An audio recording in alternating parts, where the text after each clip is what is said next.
Welcome to the Dr. Wyatt Show podcast, where developing a long-lasting, happy relationship is the status symbol to achieve, and following my 6 marriage steps is a path to help get you there. I'm your host, Dr. Wyatt Fisher, a licensed psychologist specializing in marriage counseling. Remember, you can contact me on the Dr. Wyatt Show at any time. Call 720-307-7347 with your marriage questions. Leave a voicemail, and I'll respond back to it on the next Dr. Wyatt Show podcast episode. Today, I'm going to talk about the importance of using sexy games in your relationship. So what are sexy games? Sexy games are things you can purchase. They're a board game or they're a card game of some kind that facilitate romance in your relationship. They facilitate sexy time. They facilitate connection in your relationship. And we need this. All of us need this. When you've been together for a while, things in the bedroom can get boring. They can get stale. They can become predictable. So we need to spice things up and keep things lively, because that keeps us focused and engaged. So I'm going to go through 4 reasons to consider using sexy games in your relationship. The first one is to foster emotional connection. A lot of these sexy games that are available start with emotional closeness. So a lot of them have cards that you read questions to your partner, such as, what's on your bucket list? Or what are your biggest goals for the next 5 years? Or what are some of your biggest regrets? Things like that. Things that we typically don't talk about with our partner. And as I'm sure you know, emotional closeness and connection is often a prerequisite before we can have hot, steamy physical connection. We need to have close, warm, emotional connection first. So a lot of these games, these sexy games, start there. A lot of them promote conversation, they promote communication, they promote openness, and so you get to learn about each other. You get to have some creative questions that you can ask one another that normally you don't talk about. Because all of us are changing. We have a love map inside of us, and what that means is that we're constantly changing inside of us with what we're thinking about, what we're dreaming about, what we're stressing about. The love map analogy is if you think of a city. Think of a map of a city. The map of the city today is different than the map 10 years ago, 30 years ago, 100 years ago, because cities are always evolving. There's new buildings, there's new roads, new things are constructed, old things are torn down, and we're the same way. But a lot of times we have an outdated map of our partner. We're not staying updated. We think we know them. We think we know who they are. We think we know what matters to them.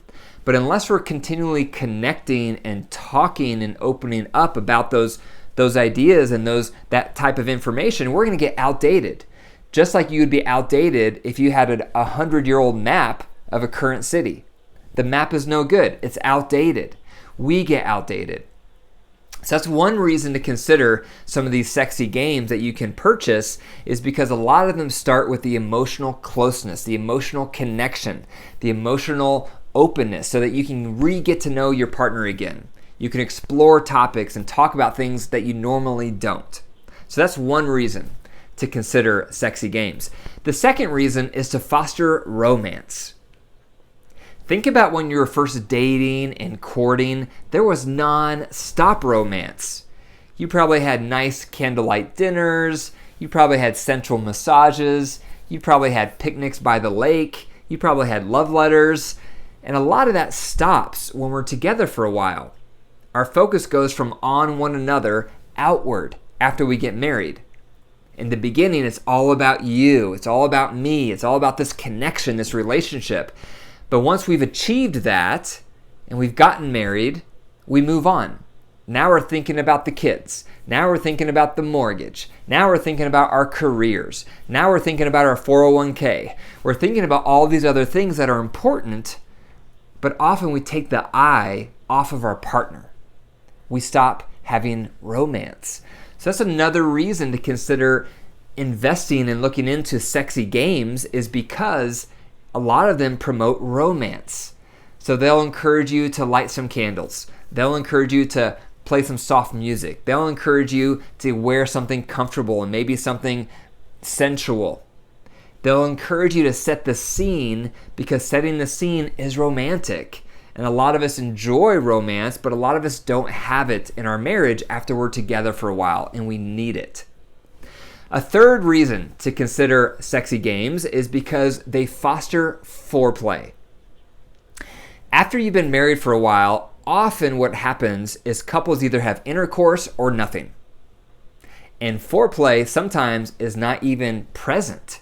Or if it is, it will take about 30 seconds to rush through foreplay to get to intercourse. And that's unfortunate because for a lot of low libido partners, foreplay is their main event. That's where they enjoy themselves the most. That's where they experience the most pleasure, the most arousal. But unfortunately, a lot of couples, once they're together for a while, they skip the foreplay or they greatly reduce the foreplay to get to intercourse. But sexy games are great because they bring back the foreplay. So a lot of them will say, if you land on this space, you pull this card, and what does the card tell you to do? And maybe you have to make out for 5 minutes, or maybe one of you has to take off your shirt, or maybe you have to touch someone in a certain way. It's encouraging foreplay. And that foreplay is nice. It's bonding. It's nurturing that physical connection. It's creating a buildup of that arousal, which a lot of low libido partners need. So that's another advantage of these sexy games. It encourages foreplay. You want to learn to slow down physical intimacy. Because if you speed it up and you rush through that foreplay just to get to intercourse, that's not going to be an enjoyable experience, most likely for both partners. You have to slow it down. Research shows low libido partners usually need 15 to 30 minutes of foreplay and of sexual activity before they reach orgasm. High libido partners usually only need 3 to 5 minutes before they climax. So that's a big discrepancy.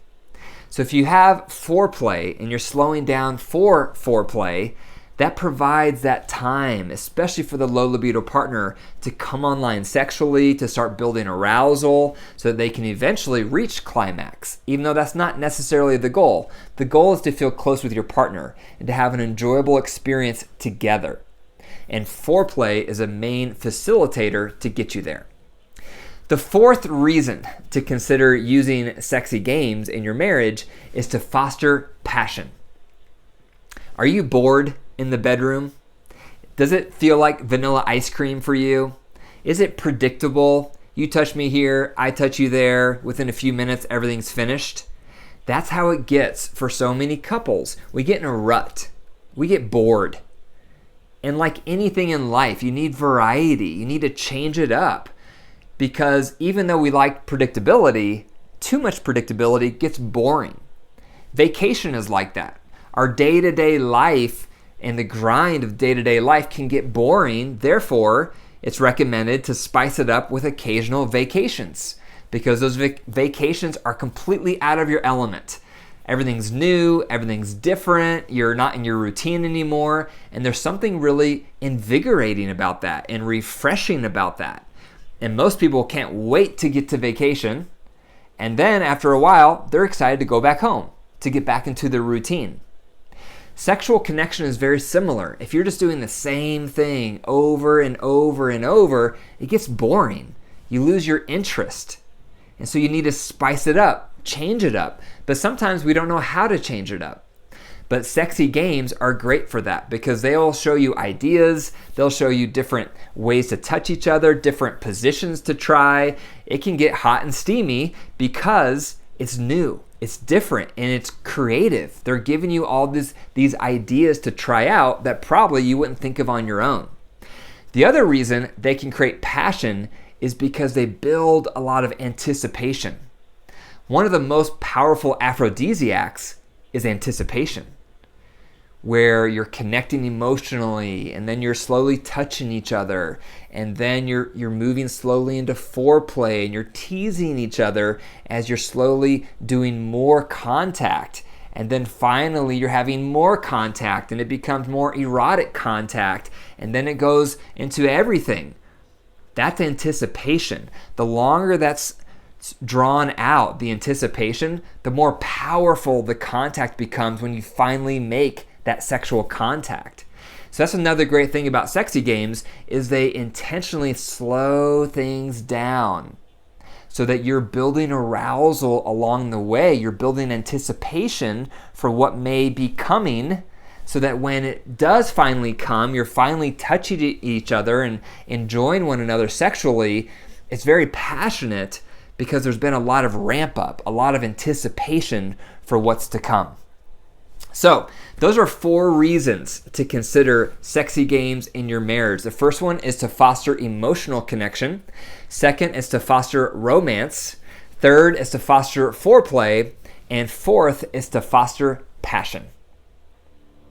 Thank you for listening to the Dr. Wyatt Show podcast. If you enjoyed the episode today, be sure to click the 5 stars and leave a review.